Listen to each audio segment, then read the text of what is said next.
Good evening सभी 12th के students को। जैसा कि आप लोग को पता है कि न्यूक्लियस चैप्टर यानी न्यूक्लियर फिजिक्स हम लोगों का चल रहा है और इस न्यूक्लियर फिजिक्स में हम लोगों ने 2 क्लास ले चुका है। बेसिकल सारा कॉन्सेप्ट कंप्लीट हो गया है। न्यूक्लियस भी गोल होता है, कितना बड़ा होता है, यह आज हम लोग देखेंगे। साइज ऑफ न्यूक्लियस, नाभिक का आकार। The size of nucleus, the size of nucleus can be expressed in terms of its radius और या एंड वॉल्यूम। नाभिक के आकार को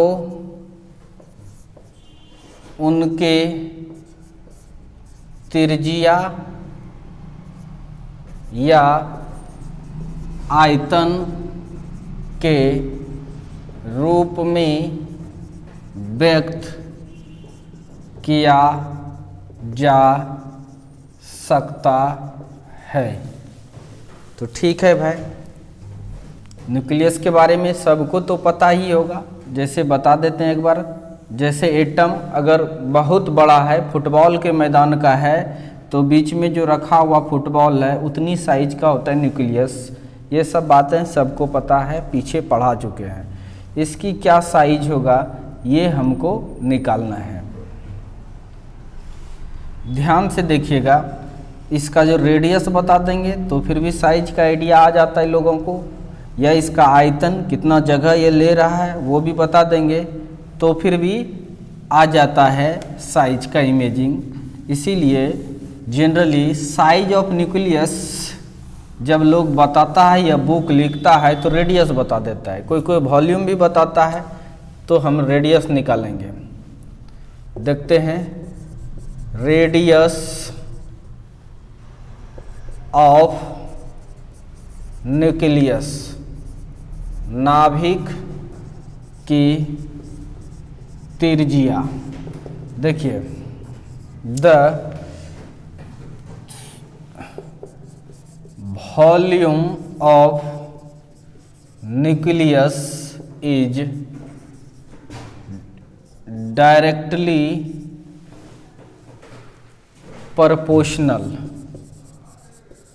proportional to number of nucleons present in nucleus। ध्यान से देखिए, किसी नाभिक की आयतन नाभिक में मौजूद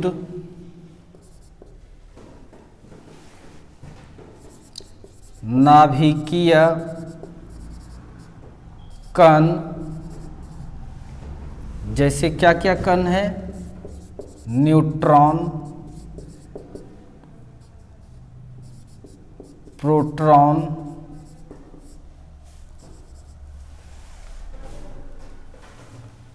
की संख्या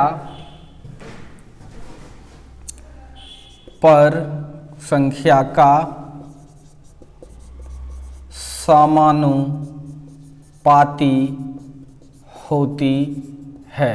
ऑब्वियसली भाई, जितना ज़्यादा न्यूक्लियस में न्यूक्लियन होगा अर्थात प्रोटॉन न्यूट्रॉन होगा उतने न बड़ा होगा। तो हम लिख सकते हैं, जैसे एक न्यूक्लियस बना रहे हैं, एटम नहीं है ये न्यूक्लियस है, इसमें बहुत सारा न्यूट्रॉन प्रोटॉन काफ़ी सारा है, न्यूट्रॉन प्रोटॉन बहुत सारा है, न्यूट्रॉन प्रोटॉन इसमें, ठीक है, बहुत सारा है न्यूट्रॉन प्रोटॉन। तो जितना ज़्यादा रहेगा इसका मतलब साइज उसका उतना बड़ा होगा। तो हम लिख सकते हैं ये न्यूक्लियस हो गया आपका, न्यूक्लियस मान लो नाभिक। इसका मतलब इसका जो वॉल्यूम है यानी आयतन जो है यह डायरेक्टली प्रोपोर्शनल होगा किसका, नंबर ऑफ न्यूक्लियम्स, या इसी चीज़ को हम लोग कह सकते हैं कितना प्रोटॉन है प्लस कितना न्यूट्रॉन है, या इसी चीज़ को हम लोग कह सकते हैं मास नंबर। मास नंबर से पता चल जाता है कितना प्रोटॉन और कितना न्यूट्रॉन है, इसलिए मास नंबर मतलब द्रव्यमान संख्या, जिसको हम लोग ए से दिखाते हैं। कुछ भी सबके समानुपाती है, all are same, this and this are same. तो वॉल्यूम है तो ऑब्वियसली ये स्फेरिकल होता है न्यूक्लियस, तो वॉल्यूम इसका 4/3 pi R cube, directly proportional to A. Okay, where 4/3 pi is constant, ये तो कांस्टेंट है सब, इसीलिए R cube proportional to A, इसलिए R is directly proportional to A पर पावर 1/2, यहाँ 1/3। कुछ बच्चे कन्फ्यूजन होता होगा, ध्यान से देखिए, जैसे R square is equal to 4 है तो आप आर इज इक्वल टू फटाक से ये लिखते हो। कुछ बच्चे इसी चीज़ को इस तरह से लिखता है, कुछ बच्चे इसी चीज़ को इस पर पावर हाफ लगा देता है, यानी 4 पर पावर हाफ लगाता है। ऐसे भी लिख सकते हैं, ये भी लिख सकते हैं, ये भी, सब का मतलब सेम है। सॉल्व करो तो इसका भी आंसर दो, 2 में 1 बाहर आ गया, इसका भी आंसर दो, इसको भी लिख सकते हैं। 4 को 2 का स्क्वायर पावर 1/2 कैंसिल हो जाएगा तो 2 ही आता है। यानी कहने का मतलब इधर से स्क्वायर जब हटाते हैं, स्क्वायर जब हटाते हैं तो रूट चढ़ा देते हैं, रूट नहीं चढ़ाता है कोई बच्चा, हाँ रूट चढ़ा देता है, या कोई बच्चा पावर हाफ दे देता है। क्योंकि 2 में से 1 निकालते हैं, 2 में से 1 निकालते हैं रूट के अंदर, कभी कभी 3 उसमें, यहाँ पर अगर 3 रहता है, करनी आप लोग पढ़े होंगे, 3 रहता है तो 3 में से 1 निकलता है, तो यहाँ पर पावर 1/3 करना पड़ता है। ये सिंपल मैथ है बच्चा वाला। क्यूब रूट, स्क्वायर रूट को हटाते हैं तो पावर 1/2 लिख देते हैं, लेकिन ये क्यूब रूट को हम लोग इस तरह से लिखते हैं। तो जब यहाँ प्रोपोर्शनल का साइन हटाएंगे तो ऑब्वियसली ये कोई न कोई कांस्टेंट आता है, और ये कांस्टेंट है R0, और ये a पर पावर 1/3, यही है रेडियस। परिचय दे देते हैं, where R0 is constant for all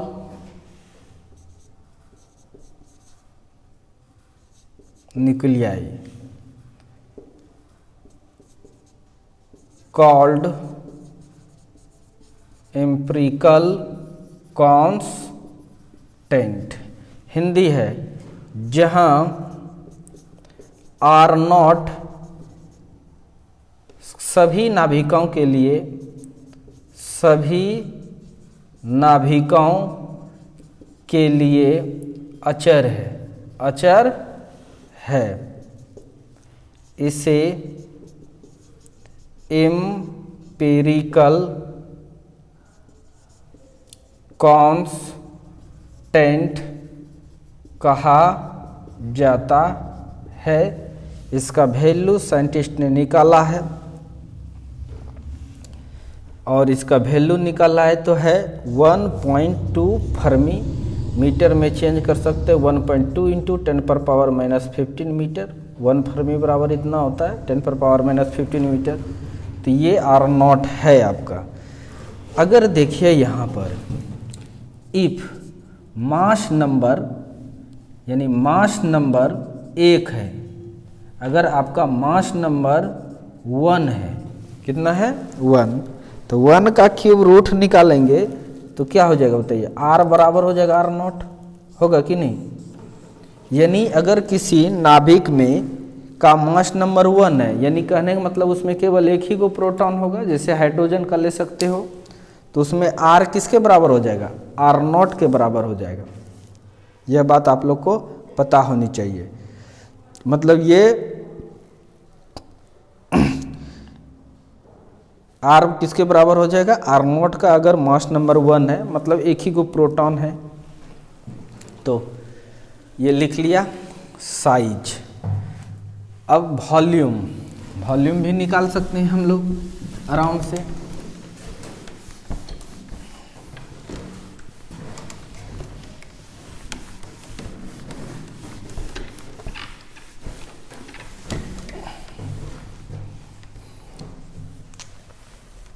ध्यान से देखिए, वॉल्यूम ऑफ न्यूक्लियस, नाभिक का आयतन, ये कितना होगा।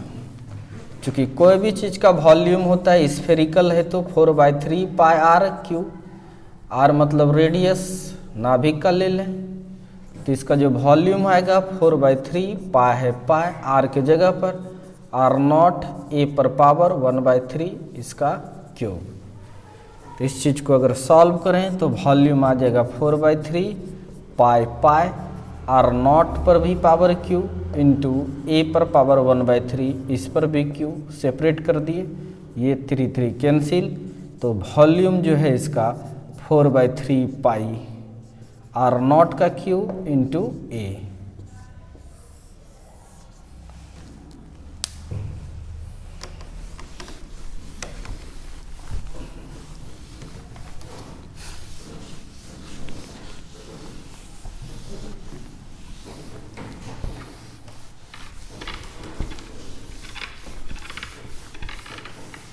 यहाँ से आप देख सकते हैं कि वॉल्यूम डायरेक्टली प्रोपोर्शनल है ए का, जितना ज़्यादा ए होगा उतना ही वॉल्यूम बढ़ेगा।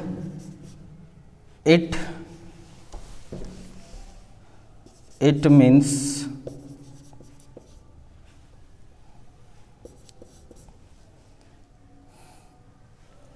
जिसका मास नंबर ज़्यादा वो बड़ा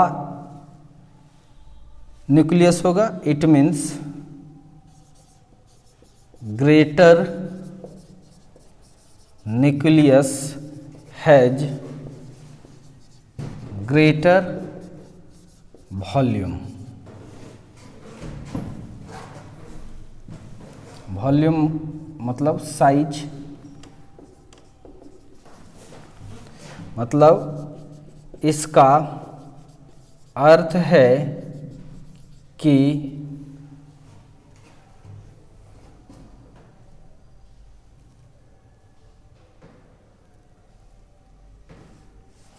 ये तो एक ही चीज हो गया।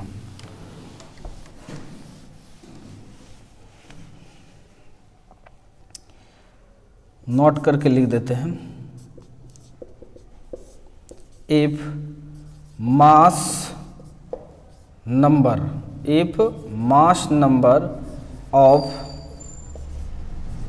Nucleus is greater than its size, then its size is also greater। अगर द्रव्यमान संख्या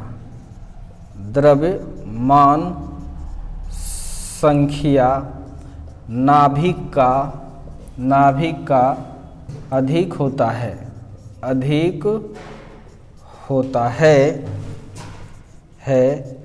तो इसका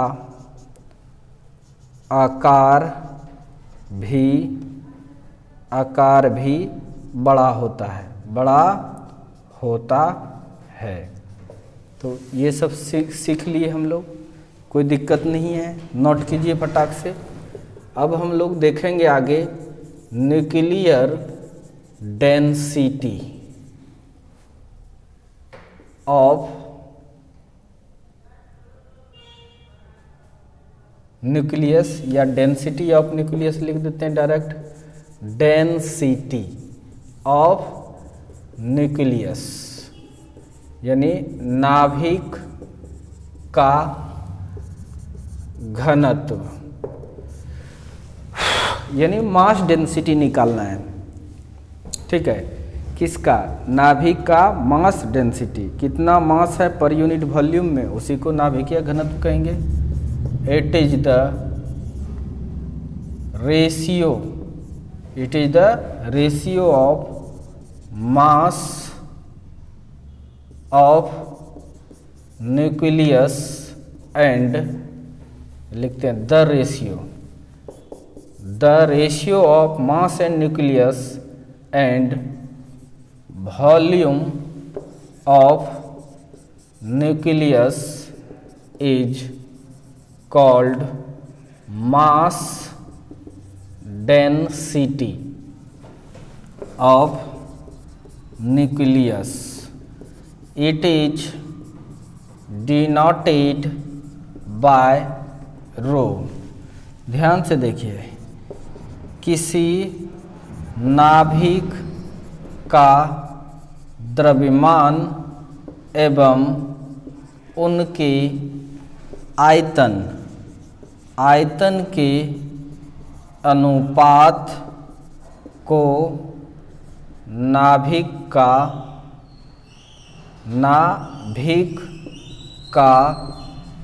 द्रव्यमान घनत्व कहते हैं। इसे रो द्वारा सूचित किया जाता है, सूचित किया जाता है। तो आपको समझ में आ गया, आई होप। इसका मतलब रो बराबर आप लिख सकते हैं मास ऑफ न्यूक्लियस बाय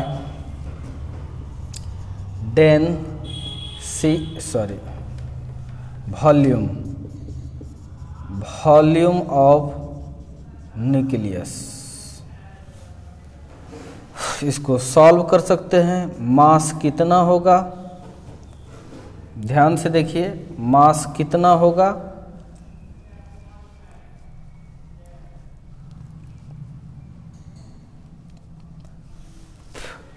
तो देखते हैं मास नंबर जितना होता है, ए है मास नंबर, सीखेंगे अभी, उतना ही मास होता है उतना एएमयू। अब एएमयू क्या है ये बताएंगे अभी, यूनिट है, मास मापने का एक यूनिट है, अभी उस पर चर्चा करेंगे। एमयू बाय वॉल्यूम अभी तुरंत निकाले थे, 4/3 पाई आर नॉट का क्यू और बगल में ए ने ए को साफ कर दिया,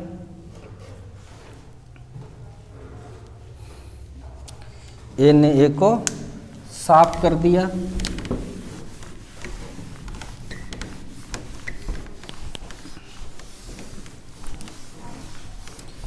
जब ए ने ए को साफ कर दिया तब देखिए डेंसिटी इज इक्वल टू आपका आया 1 AMU by 4/3 pi R not का क्यू, नहीं मीटर, AMU यूनिट है, AMU पर मीटर क्यूब,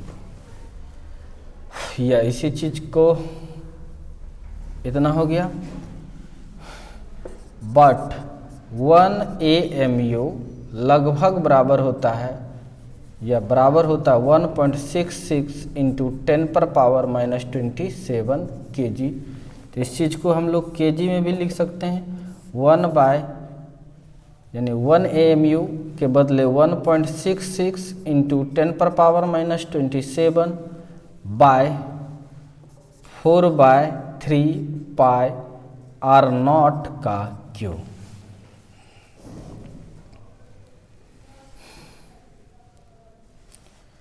तो इसको सॉल्व कर सकते हैं। Rho is equal to 1.66 into 10⁻⁻27 by 4/3, pi का वैल्यू 3.14, आर नॉट का वैल्यू 1.2 फर्मी होता है, मतलब 10⁻⁻15, इसका होल क्यूब। और ऑन सॉल्विंग जहाँ तक हमें याद है, जैसे हमें याद है उसी टाइप से तुम्हें भी याद होनी चाहिए। Into 10⁻17 kg,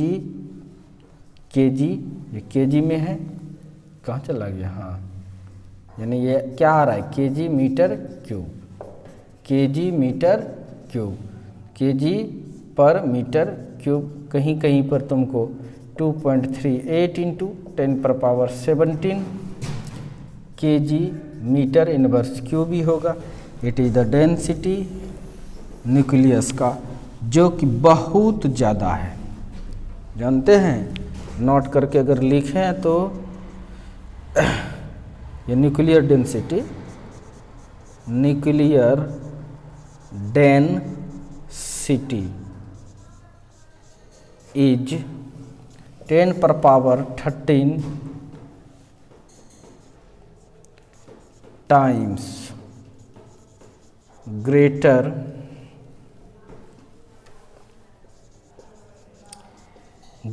then average density of earth. बहुत इम्पॉर्टेंट है ये चीज़, ये ध्यान से देखिएगा। नाभिकीय घनत्व पृथ्वी के औसत घनत्व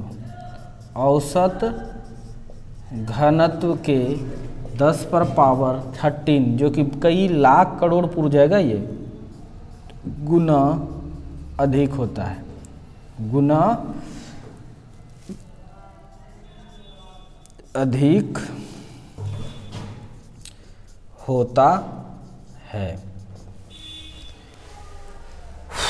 जानते हैं ये वाजिब में क्या है, एक न्यूक्लियन या तो एक प्रोटॉन या एक न्यूट्रॉन का वॉल्यूम है, और ये एक न्यूक्लियन का मास भी है, ठीक है। तो इसको नोट कर लीजिए फटाक से, जल्दी से नोट कीजिए। अब वो जो AMU यूज कर दिए, आपको नहीं समझ में आया होगा तो देखिए, AMU इसका पूरा नाम है एटॉमिक मास यूनिट।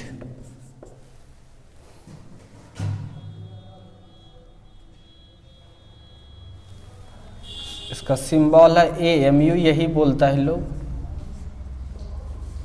परमाणविक द्रव्यमान मात्रक, परमाणविक द्रव्यमान मात्रक। तो इसके नाम में डेफिनेशन छुपा है, ध्यान से देखिए। आपको जैसा कि पता है कि एटम सब बहुत ही छोटा है, इस सब का मास केजी में माप नहीं सकते हैं, केजी में माप नहीं सकते हैं। तो इसको मापने के लिए एक छोटा सा यूनिट बनाया। इतिहास बता देते हैं इसका, हिस्ट्री ऑफ AMU। अब डेफिनेशंस नहीं बता रहे हैं, हिंदी में ही लिख देते हैं, हिंदी इंग्लिश मिक्स करके। जैसा कि हम लोग जानते हैं, एटम, प्रोटॉन, इलेक्ट्रॉन, न्यूट्रॉन,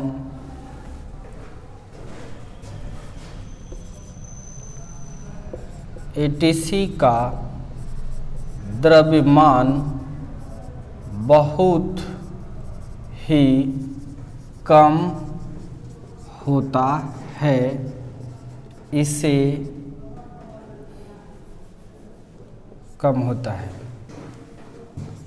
इसके द्रव्यमान को मापने के लिए साइंटिस्ट ने एक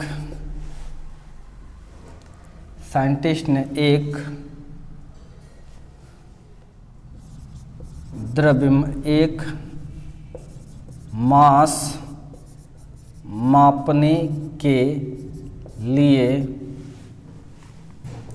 यूनिट सेलेक्ट किया,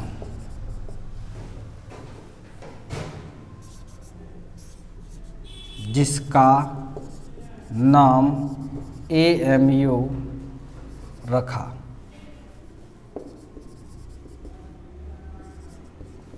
क्या रखा है? जिसका मास AMU।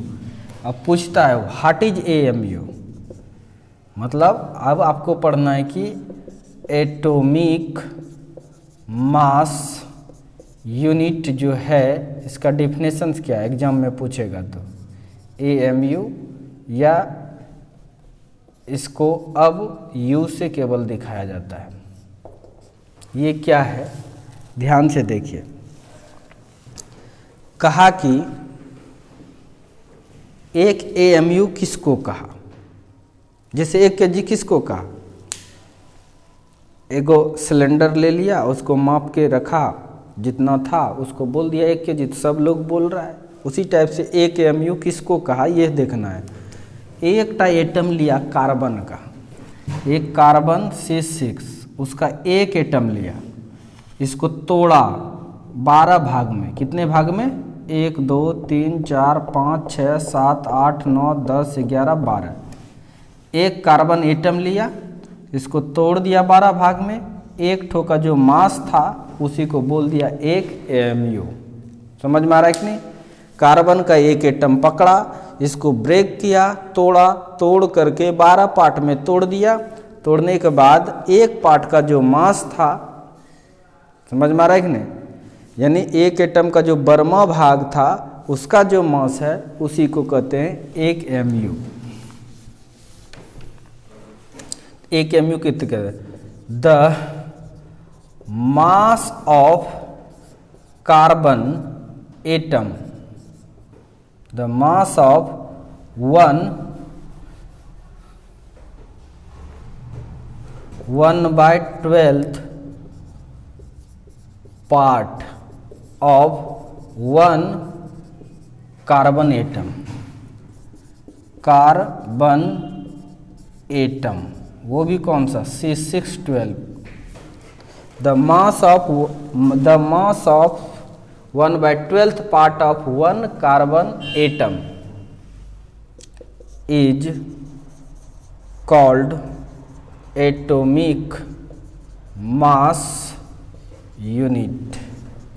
It is denoted by U or AMU। और this यानी 1 AMU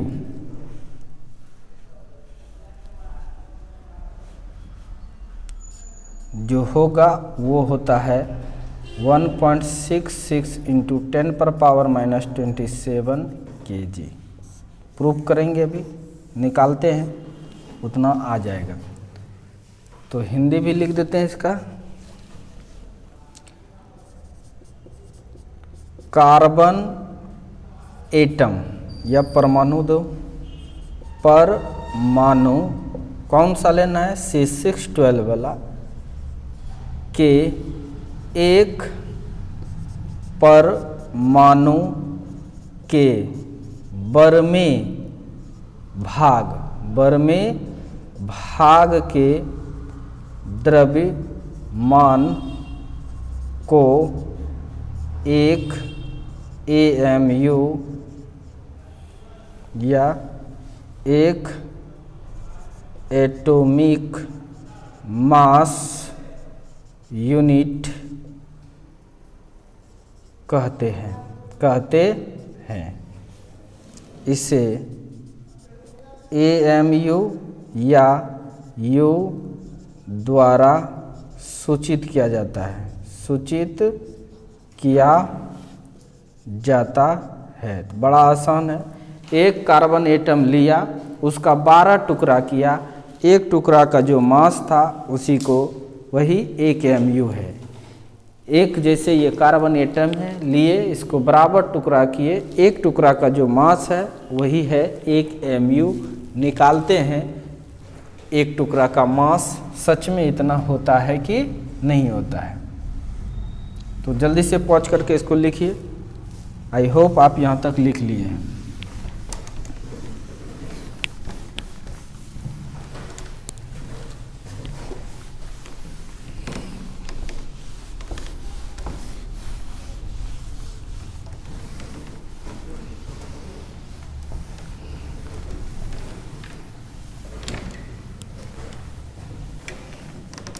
एवोगाड्रो नामक साइंटिस्ट ने बताया है कोई भी एटम का, जैसे ये 6 है, ये मास नंबर है, ए 12 है, कर है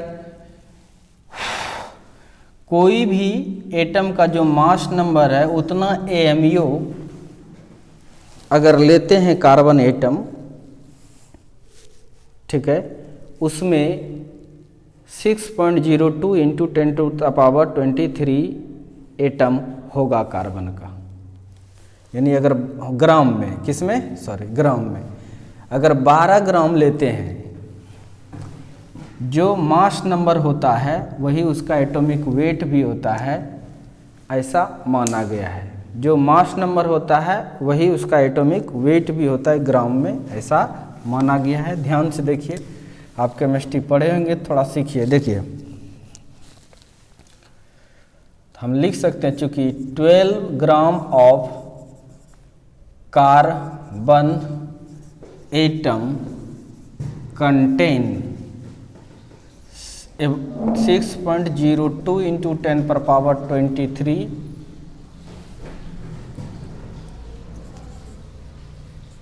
एटम।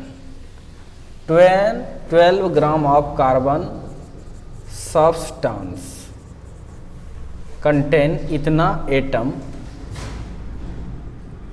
Of carbon. यह बात हम लोग को पता है। यानी क्यों ऐसा किए, क्या है कि कार्बन का मास नंबर 12 है, इसका मतलब 12 ग्राम में एवोगाड्रो नंबर इतना ही कार्बन का एटम होगा। जैसे हाइड्रोजन का मास नंबर 1 है अगर, तो 1 ग्राम में, कितने में, 1 ग्राम अगर हाइड्रोजन लेंगे तो एवोगाड्रो नंबर ये जो है इतना ही हाइड्रोजन होगा। ऑक्सीजन का मास नंबर, ऑक्सीजन है 816 है, यानी 16 ग्राम अगर ऑक्सीजन लेंगे तो इसमें कितना ऑक्सीजन का पीस होगा, तो जितना एवोगाड्रो नंबर होता है उतना ही पीस होता है। ये सब बात छोटी छोटी बातें हैं, आप लोग को पता होगा, सबको पता होगा ये सब चीज़। यानी कह सकते हैं 12 ग्राम कार्बन के पदार्थ में 6.02 इंटू 10⁻20 कार्बन एटम होता है। अच्छी बात है भाई, होता है। यानी कहने का मेरा मतलब है, हेंस लिख सकते हैं 6.02 इंटू 10⁻23 एटम अगर कार्बन का है तो मास उसका 12 ग्राम है। इसलिए बताइए, एक एटम अगर रहेगा कार्बन का तो मास हो जाएगा 12/6.02 इंटू 10⁻23। कहीं कोई दिक्कत नहीं है, इतना ग्राम हो जाएगा। तो अनसॉल्विंग। लेकिन एक एटम का मास नहीं निकालना है, इसका 1/12वां भाग। समझ में आ रहा है कि नहीं? इतना एटम रहेगा तो अगर इधर मल्टीप्लाई किए तो इधर भी मल्टीप्लाई करना पड़ेगा। 12/6.02 इंटू 10⁻23 और ये 12 अब कैंसिल हो जाएगा। यानी 1/12 पार्ट एटम है तो उसका मास कितना आ गया, मास कितना आ जाएगा, तो मास आ जाएगा, आप कर सकते हो इसको ऊपर लेके जाओगे तो 10⁻23/6.02। ये ग्राम है, केजी बनाते हैं। आपको पता है कि 1 केजी बराबर कितना होता है, 1000 ग्राम। तो 1/1000 केजी बराबर कितना, 1 ग्राम, यानी 1 ग्राम के लिए 1/3 kg बराबर 1 ग्राम। कोई दिक्कत? यानी ग्राम को 10⁻³ kg बराबर 1 ग्राम, ये सब जानता है सब बच्चा।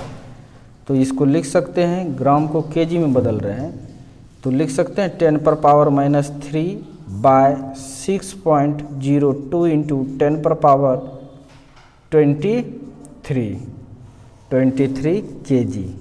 इसको सॉल्व कीजिएगा तो ये क्या है?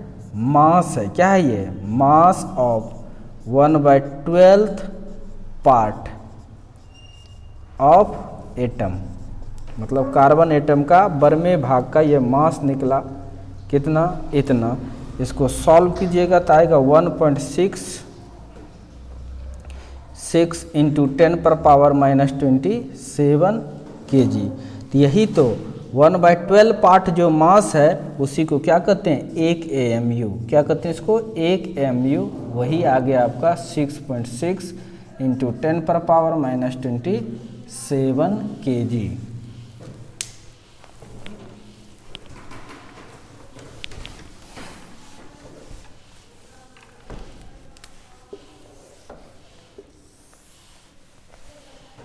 ठीक है, इतना लिखिए, पहले इसको लिखिए, फटाक से लिखिए।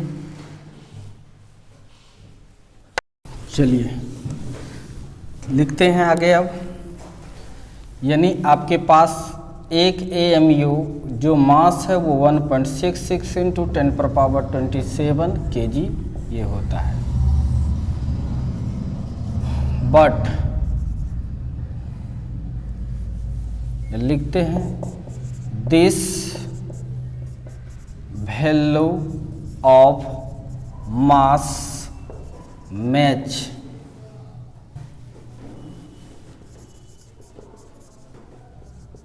द approximately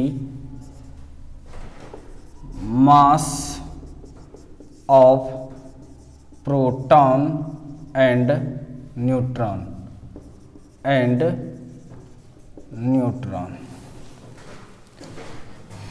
यह द्रव्यमान लगभग प्रोटॉन एवं न्यूट्रॉन के मास से मिलता है। जैसे देखिए बाबू, लगभग मिलता है, इसलिए मास ऑफ प्रोटॉन की बात करें तो AMU में लगभग होता है 1.00727 AMU। बताइए ये लगभग लिख सकते हैं कि नहीं? 1 AMU लिख सकते हैं कि नहीं? थोड़ा सा ज़्यादा, इससे थोड़ा सा ज़्यादा प्रोटॉन का मास है, उससे थोड़ा ज़्यादा न्यूट्रॉन का है, जो पीछे क्लास में पढ़ाए भी है। अगर मास ऑफ न्यूट्रॉन की बात करें तो ये होगा थोड़ा और ज़्यादा 8665 AMU, जो लगभग क्या लिख सकते हैं? 1 AMU। यानी आपको कहने का मेरा मतलब, आप यूज कर सकते हैं कि 1 AMU जो है वो लगभग प्रोटॉन का मास है या न्यूट्रॉन का मास है। कोई दिक्कत? तो इस तरह से आपने AMU देख लिया। अब कुछ न्यूमेरिकल्स देते हैं। करें इफ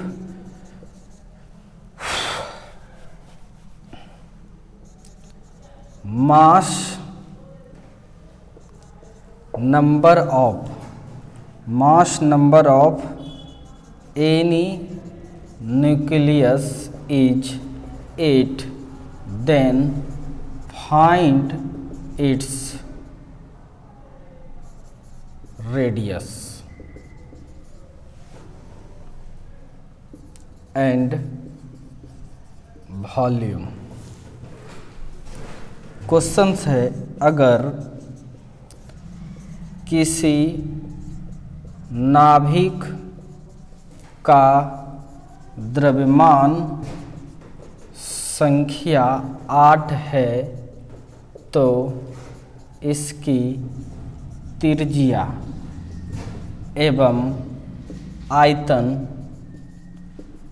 ज्ञात करें। ऐसा न्यूमेरिकल बिहार बोर्ड पूछता है, बड़ा आसान है बाबू। तो मास नंबर आपको दिया है कितना, 8 है। 8 को लिख सकते हैं 2 का क्यूब, बट r बराबर रेडियस निकालना है तो क्या होता है, r नॉट a पर पावर 1/3। सॉल्व कर दीजिए। r नॉट का इतना मान होता है 10 पर पावर -15, अभी तुरंत पढ़े थे मीटर में। और a का वैल्यू a है इतना, इस पर पावर 1/3, 3 कैंसिल, इसलिए 12 दूना 24 इंटू 10 पर पावर -15 मीटर। जब वॉल्यूम निकालिएगा, वॉल्यूम जब निकालते हैं तो 4/3 पाई आर क्यू मतलब निकाले हैं वॉल्यूम का फॉर्मूला देखिएगा, यानी आर नॉट का क्यू इंटू ए होता है। तो इसको सॉल्व कर दीजिएगा। 4/3 पाई का वैल्यू 3.14, आर नॉट का वैल्यू 1.2 इंटू 10 पर पावर -15, इसका क्यू हो जाएगा। और ए है आपका 8, सॉल्व कीजिएगा जितना उतना मीटर क्यू आंसर आ जाएगा। कोई दिक्कत बिल्कुल नहीं होनी चाहिए। अब नेक्स्ट सवाल आपके सामने रखते हैं।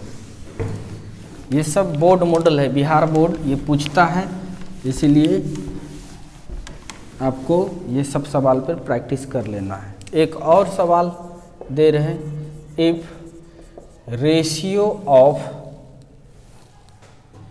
Ratio of mass number of 2 nuclei is 1:8 या 1:9, then find the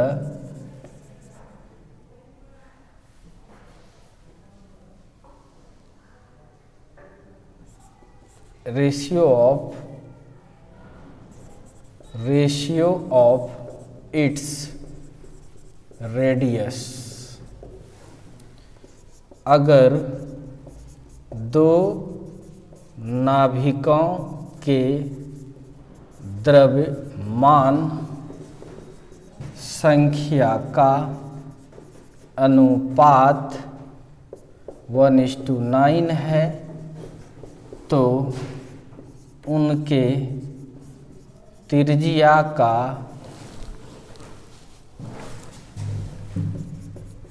अनुपात ज्ञात करें।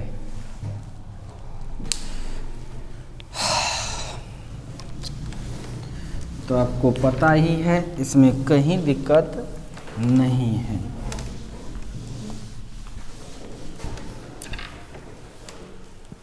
आपके पास 2 न्यूक्लियस दिया हुआ है, एक न्यूक्लियस ये है, दूसरा न्यूक्लियस ये है। समझ में आ रहा है? इसका मास नंबर कुछ है और इसका भी मास नंबर कुछ है। आपके पास गिवन जो है वह मान के चलो, पहले का A1 है मास नंबर, दूसरे का A2 है, वो दिया है 1/9। कहीं कोई दिक्कत नहीं है। आपको पूछ रहा है R1/R2 क्या होगा। We know radius is equal to होता है R0 A पर पावर 1/3। 8 दे देते हैं, ये भी 8 दे रहे हैं। ध्यान से देखिए, इसलिए बताइए R1 अगर पूछें तो R0 तो कांस्टेंट है, तो A1 पर पावर 1/3 इक्वेशन फर्स्ट मान सकते हैं। और R2 पूछेंगे तो R0 A2 इतना हो सकता है equation second, divided equation first by second. First को सेकेंड से भाग दे दीजिए तो R1/R2 is equal to R1/R2। R1 कितना है आपका, R0 A1 पर पावर 1/3 बाय R0 A2 पर पावर 1/3। ये कैंसिल हो जाएगा। R1/R2 is equal to A1/A2 दोनों पर पावर है तो होल टू द पावर कर दिए।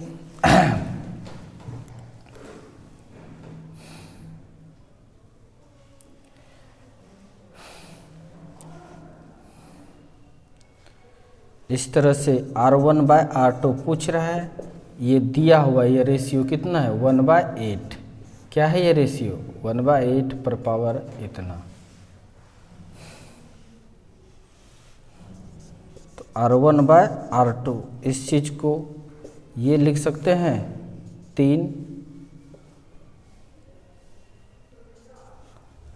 में से 1 निकलेगा। जैसे रूट रहता है ना 1/2 पावर रहता तो रूट लिखते हैं, 1/3 पावर है तो क्यूब रूट लिखेंगे 1/8। इस चीज को ऐसा लिख सकते हैं R1/R2 इज इक्वल टू 3 में से 1 बाहर निकलेगा तो 1/2 इंटू 1/2 इंटू 1/2। कोई दिक्कत, 1 बाहर निकाल लेंगे यानी R1/R2 इज इक्वल टू 1/2 बाहर निकल जाएगा। It means answer R1:R2 is equal to 1:2 1:2। इस तरह से भी निकाल सकते हैं। This is the direct formula, ये फार्मूला इस्तेमाल कर सकते हैं। तो आई होप आपको सारा चीज़ समझ में आया है। वीडियो को पॉज करें और लिख डालें आसानी से, जल्दी लिखिए। मिटा देता हूँ और आगे चलते हैं।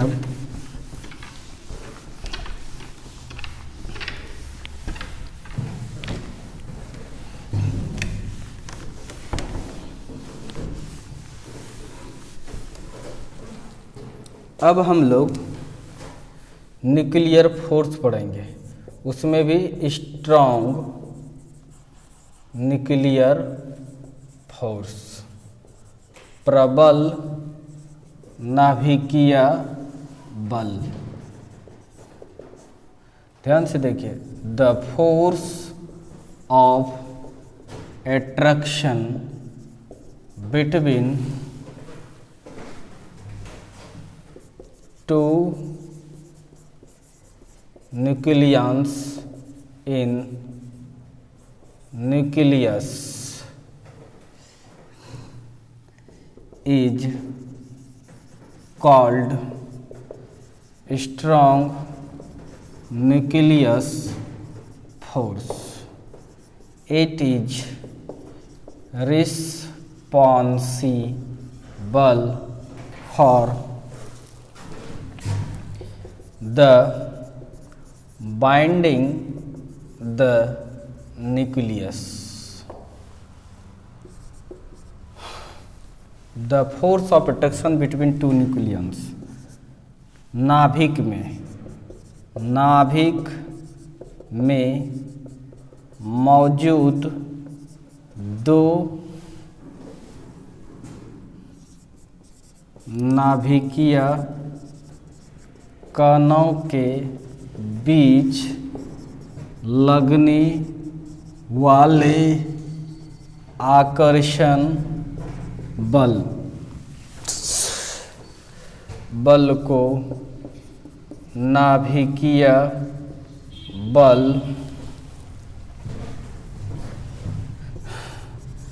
कहते हैं।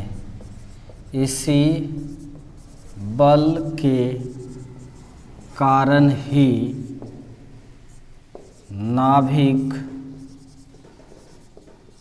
बंधे रहते हैं। ध्यान से समझिए बाबू, ये न्यूक्लियस है। अभी तक तुम जानते हो न्यूक्लियस में proton neutron, neutron proton, neutron proton ये सब रहता है।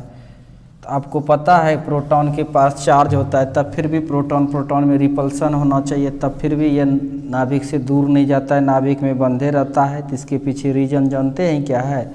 इस पर फोर्स लगता है न्यूक्लियर फोर्स, जो स्ट्रांग न्यूक्लियर फोर्स है। समझ में आ रहा है कि नहीं? जो स्ट्रांग न्यूक्लियर फोर्स है, तो न्यूट्रॉन प्रोटॉन के बीच भी लग सकता है, न्यूट्रॉन न्यूट्रॉन के बीच भी लग सकता है। और न्यूट्रॉन न्यूट्रॉन के बीच भी लग सकता है, प्रोटॉन न्यूट्रॉन के भी बीच ये फोर्स लग सकता है। तो वही है, नाभिक में मौजूद दो नाभिकीय कण मतलब न्यूक्लियन के बीच लगने वाले आकर्षण बल को नाभिकीय बल कहते, बल को नाभिकीय बल को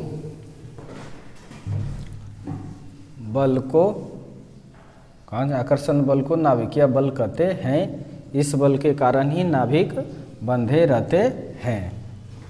सबसे पहले अब इसका प्रॉपर्टी देखेंगे।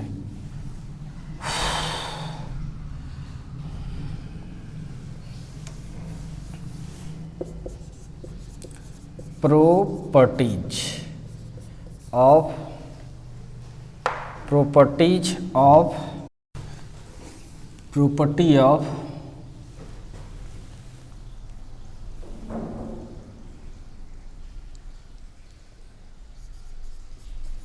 न्यूक्लियर फोर्स, नाभिकीय बल के गुणे। क्या क्या गुण है इसका, अभी न्यूक्लियर फोर्स ही रहने दो, ठीक है।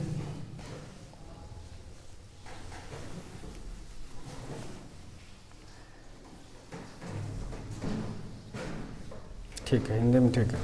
प्रॉपर्टी ऑफ न्यूक्लियर फोर्स, नाभिकीय बल के गुण। क्या गुण है इसका, पहला देखिए it is mainly attractive nature of force. यह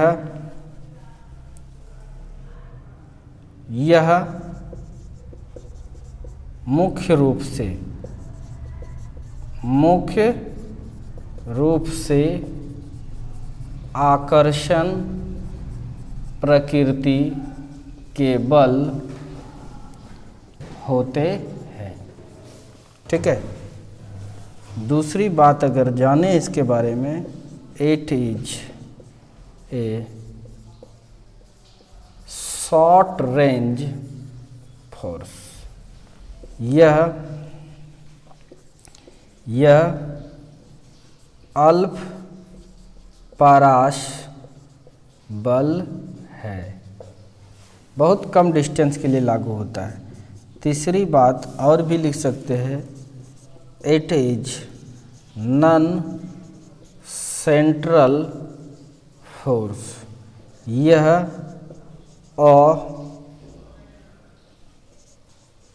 अकेंद्रीय बल होते हैं।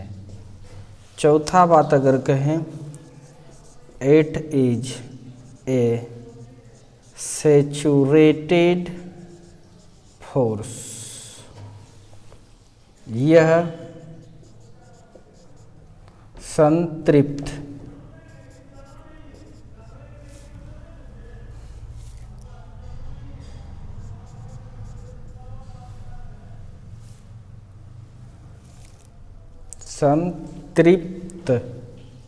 बल होता है। पांचवा बात इधर लिख रहे हैं, यह आप नोट कीजिए, मुंह पर मिटाते हैं, इधर मिटाते हैं, ऊपर लिख लिया हो।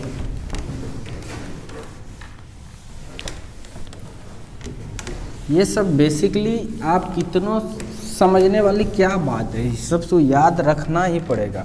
आप सब चीज़ जानते हैं, अट्रैक्टिव का मतलब होता है आकर्षण वाला बल। संतृप्त थोड़ा समझना है, यानी कहने का मेरा मतलब ये है कि ये कुछ देर तक न्यूक्लियस में जब रहेगा दोनों, कुछ दूर तक लगेगा, लगते लगते अचानक लगना बंद हो जाएगा, संतृप्त हो जाता है, आत्मा तृप्त हो जाता है इसका।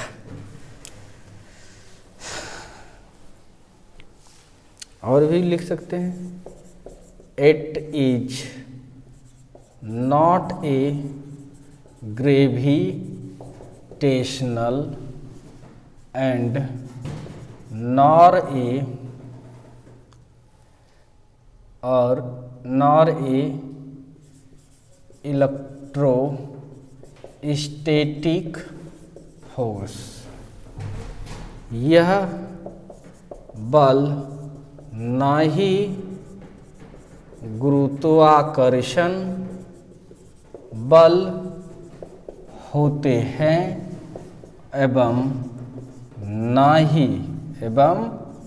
ना ही स्थिर विद्युत बल होते हैं। स्थिर विद्युत बल होते हैं, ये अलग प्रकार का बल है। छठा नंबर अगर बात करें, it does not depends on charge. यह चार्ज पर निर्भर नहीं करता है।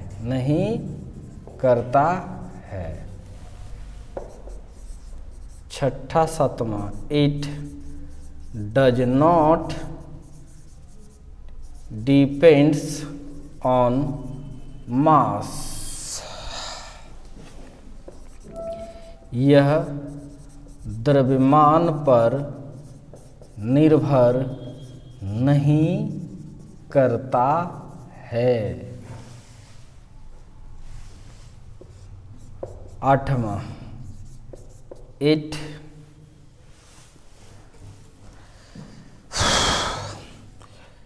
एक्ट्स बिटवीन प्रोटॉन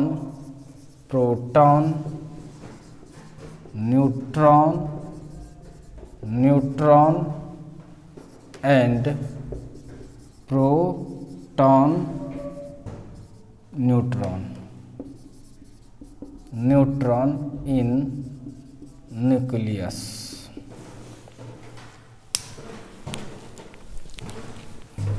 मिटा देता हूँ ये सब।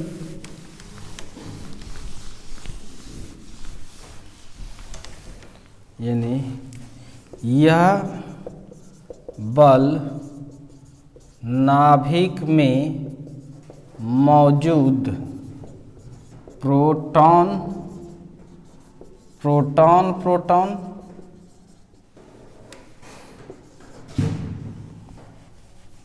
कोमा न्यूट्रॉन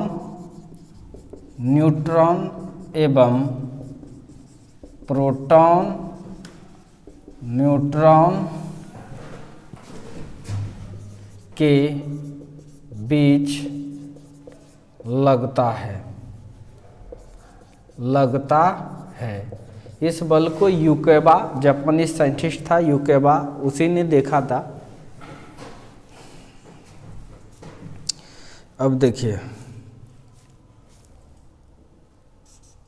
सातवां, आठवां के बाद नौवां, it is an exchange force. यह एक्सचेंज वाला फोर्स है। पाई मिशन एक्सचेंज होता है तो ये फोर्स लगता है। ये याद रखना, ये सब चीज़ ऑब्जेक्टिव में पूछ देगा। 10 नंबर, इट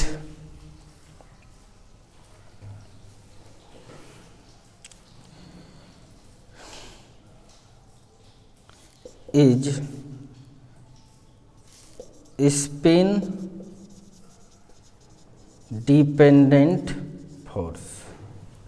मतलब हो गया यह स्पिन डिपेंडेंट फोर्स है। 11 नंबर, फंडामेंटल फोर्स लिखे नहीं लिखे होंगे हमको लगता है। It is a strong force या स्ट्रॉन्गर फोर्स इन नेचर। यह प्रकृति में सबसे शक्तिशाली या प्रबल होते हैं। होते हैं। ये सब खासियत है इसका, ये न्यूक्लियस को बांधे रखता है।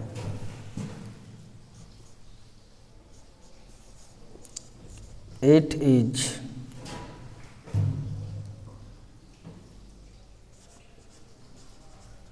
बाइंडिंग, ये तो लिख भी दिए हैं डेफिनेशन में ही।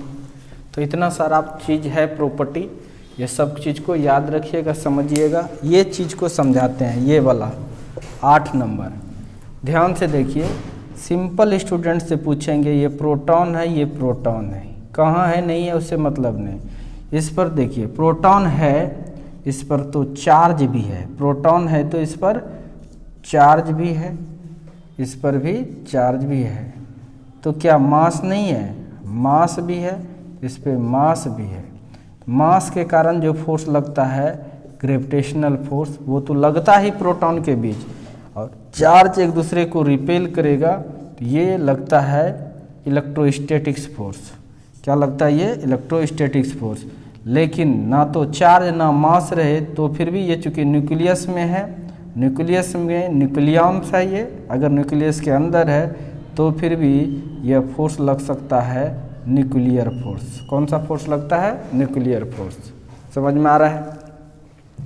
अगर न्यूक्लियस में है प्रोटॉन तो ये भी फोर्स लगता होगा, ये भी लगता होगा, ये भी लगता होगा, लेकिन सबसे शक्तिशाली है, इसीलिए रिजल्ट इसी का मिलता है। समझ में आ रहा है कि नहीं?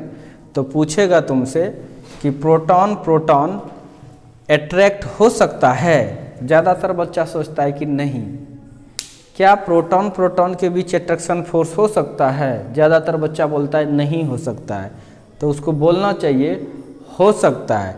न्यूक्लियर अट्रैक्शन हो सकता है, नाभिकीय बल का आकर्षण हो सकता है, ग्रेविटेशनल फोर्स के कारण अट्रैक्शन हो सकता है, लेकिन चार्ज के कारण भले रिपल्सन होता है। समझ में आ रहा है कि नहीं? तो आखिर न्यूक्लियस में तीनों फोर्स लगता है। न्यूक्लियस में अगर प्रोटॉन प्रोटॉन है तो ये भी फोर्स लगेगा, ये भी लगेगा और ये भी लगेगा।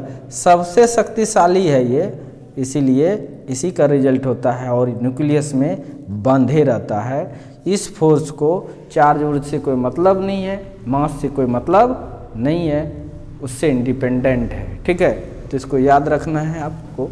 थैंक यू फॉर वॉचिंग मी। जल्दी से हटते हैं और आप साइड मार दीजिए, लिख लीजिए।